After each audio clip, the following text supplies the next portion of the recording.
recently, a lot of people were dragging Davido on Twitter because it turns out someone leaked a Burna Boy version of Intro of A Good Time, and which essentially means that somebody wrote that song for Davido. So like, and a lot of people were dragging Davido, like, why? Because he had a songwriter. Like, why do people get emotional about things like that? Because artists use songwriters. It's two reasons basically. Two reasons under that. So it can get annoying, right? A lot of it has to do with ignorance. And for people who are not exactly ignorant, they are being willfully obtuse. Like they are intentionally neglecting facts that they know to be right. And for people who are not being willfully obtuse, they are just driven by stan culture. So you look at people who are just Wizkid or Burna Boy fans, who find a way to get one over someone who they perceive as a rival to their faith. And that's one of the downsides of stan culture. But we're not here to talk about stan culture today. We're here to talk about why people have a problem with songwriters, other artists using songwriters. People, number one, is under two reasons. The number one reason is that a lot of people see music from a talent perspective. And the way Nigerians perceive talent, we perceive talent as awesome entities. And when you are perceived to have a talent, people assume that you must be able to do everything in that entire field. So look at football, for example. When we were young, if you claim that you could play football, people will throw a ball to you and tell you to juggle it.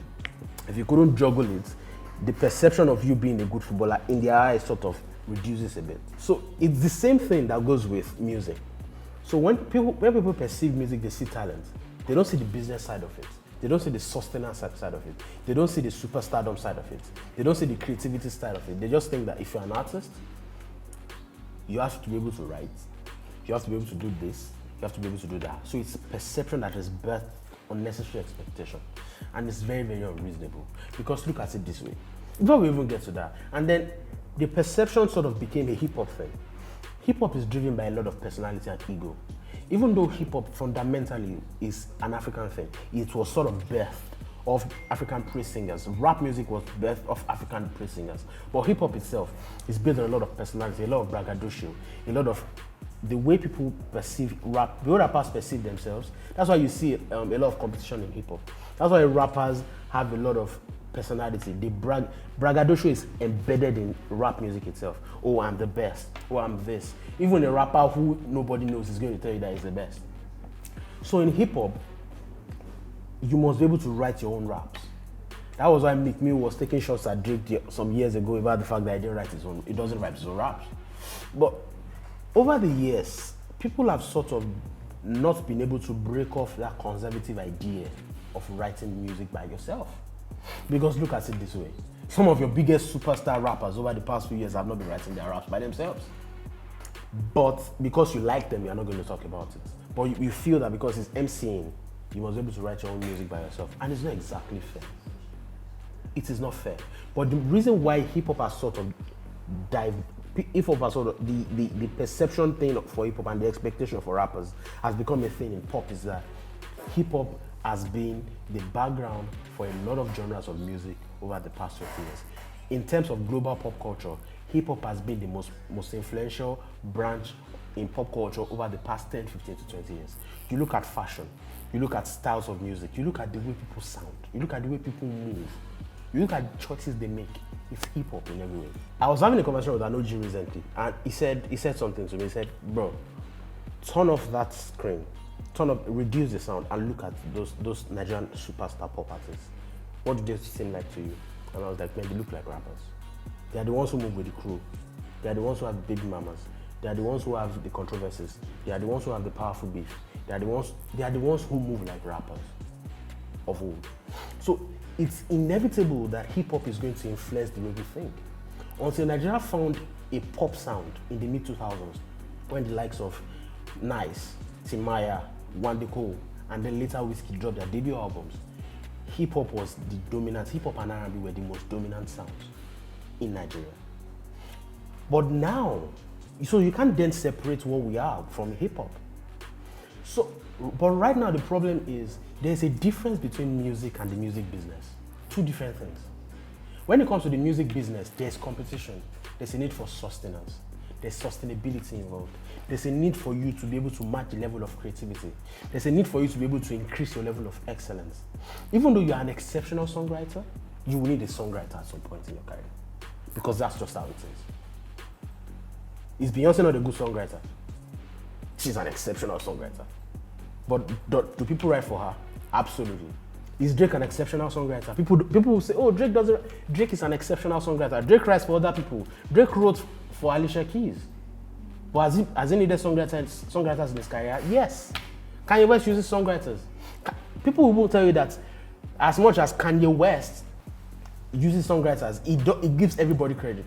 If you walk into a studio session that Kanye West is and you tell him about a line that makes sense, he's going to give you credit for that line. So do you think that songwriters in Nigeria should be given their due credit, or they should still be left behind the scenes? I mean, they must be given their credit. That's one of the reasons why we are here. Like, the perception problem that we have with the use of songwriters is why we are here. Because a lot of people cannot admit in public that they use songwriters. So they can't credit songwriters in public. It's a big problem. And songwriters not getting their credits in public is one of the reasons why in private they're also not getting paid for writing songs. It's a problem. It's a huge problem. So like I was saying, it goes back to the music business again. You look at advanced countries and senior crimes. People are making a living off writing on publishing alone. Esther Dean, Rico Love, those two people, they write for a living. Ryan Tedder, a lot of producers, Paul Epworth, Jack Antonoff, they write for a living and produce. That's what they do. But because you are here, you think people shouldn't use songwriters. You have a problem with songwriters. When it gets to a level in your career, you need a songwriter. For Rihanna's last album, Anti, she was making a lot of pop songs, a lot of EDM, a lot of dubstep. But when it came time for the sound to change and for her to be able to relate to a different soundscape, to a different audience, a label had to get her different producers and different songwriters. Caesar coming, Hit Boy coming, Travis Scott coming. That was why that album sounded that dense. You will notice that a song like Needed Me and Caesar's debut album, you will notice that there's a similarity between those sounds, because art has to influence art. If art can influence art, then art has failed. It's a problem because we need songwriters, we need it to be cool for artists to be able to use songwriters. You can't keep shaming artists. It's not fair. Being a superstar and still being able and retaining that superstardom is not easy. You can't keep telling people not to do stuff. It's not for you. You can't create the rules. And this is why some artists need songwriters visibly, and they can't even use songwriters because you are going to shame them. And the music is not improving. It's stagnated. People need to be able to encourage artists to use songs. It's not fair anymore. You want to shame someone because he's seeking help because he can't write songs anymore. And see, when you're a superstar, right, you get to a point where inspiration becomes a problem.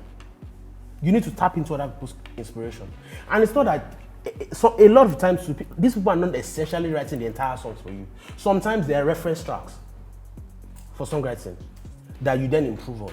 And then a lot of these things that people don't realize is the fact that songwriting is different from delivery.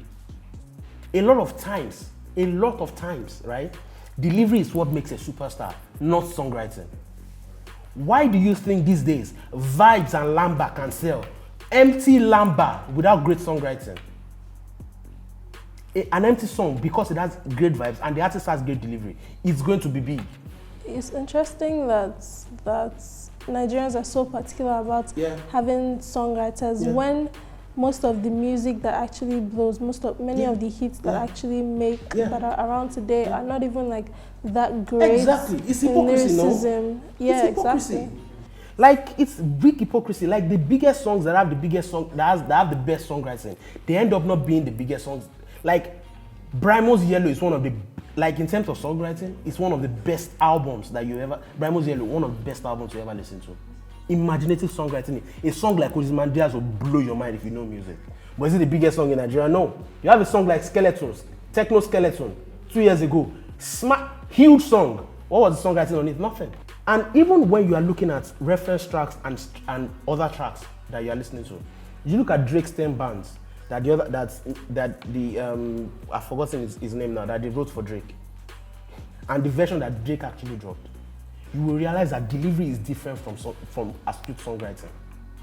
A superstar's delivery is everything. It makes the song. Like the songwriting is also important, but delivery is also as important. And what superstars have is delivery. So a lot of times you need to let artists be able to seek songwriting help when they need songwriting help. It's not fair anymore, and we need to help artists because the pressure on them is incredible enough. The pressure on them to succeed and to sustain that success is incredible enough. We can't keep telling them not to use songwriters. If you why don't you tell them not to use producers then to go and start making beats by themselves? And you're also shutting down an entire avenue, an ecosystem that we could have. Songwriters, publishing contracts. There are labels in foreign countries, Sena climbs that operate based on, that they only sign songwriters. Publishing contracts. There are a lot people. Have you seen Estadine's catalog? Jimmy Iovine recently sold his composer's catalog to Hypnosis. That's a lot of dollars, a lot of zeros. We need to be able to be saner in this country, and we need to help our ecosystem grow, and that's facts only.